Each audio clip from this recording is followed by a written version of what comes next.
You can catch more bare-faced cheek from the boys in this BBC video. And there's head-to-head comedy on BBC Wales on 1 shortly with Smith and Jones. I bid you welcome to the Vault of Horror. She's alive! Alive! The scary part of a roller coaster and a horror movie is not the ride down, is not the scare, the dip. To me, the horror part is going up the hill. The thrill of the chase. To be frightened. To have that moment when the roller coaster just goes over the edge like that and you have no control. BBC Two will unlock the Vault of Horror. All night, Saturday night, from 11:05. Till then, think happy thoughts.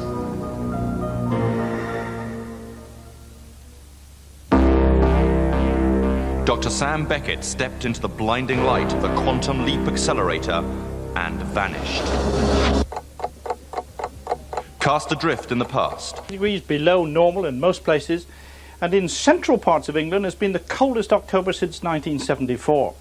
Now we're going to continue the cold theme through tonight. As you can see, a widespread frost down as low as -3, but it's not going to be frosty everywhere because we've got lumps of cloud floating about. Where the cloud pushes its way in, it'll hold the temperatures, lift them up a bit for a while, and then as the cloud disappears, the temperature dropping down once again.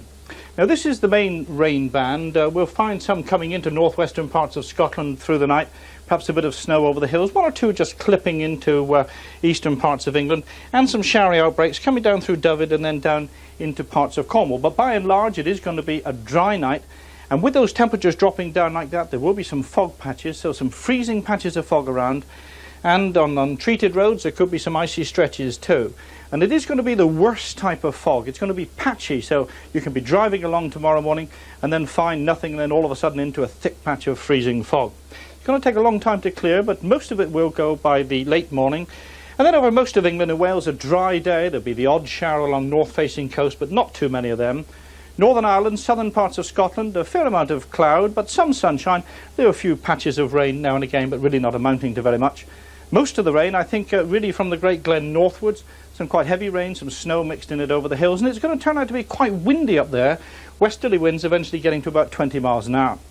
A coldish day, as you can see. 9 degrees is a typical sort of temperature through tomorrow. And then as we go in towards the weekend, we're going to get weather fronts pushing down from the north and coming in from the west. So on Saturday over England and Wales, mist and fog clearing away, some sunshine, but we're going to find cloud and rain with some snow on the hills coming across Scotland, down across Northern Ireland. Then on Sunday, that rain edging its way southwards, probably not much in the southeast, and further north turning rather more showery. That's the way the weather looks from me. Bye-bye for now.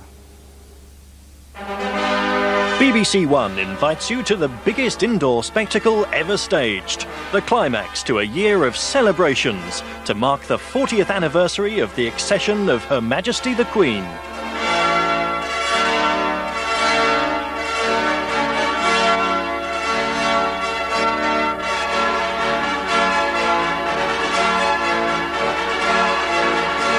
In the presence of Her Majesty the Queen, 40 glorious years. Tomorrow at 7:30 on BBC One.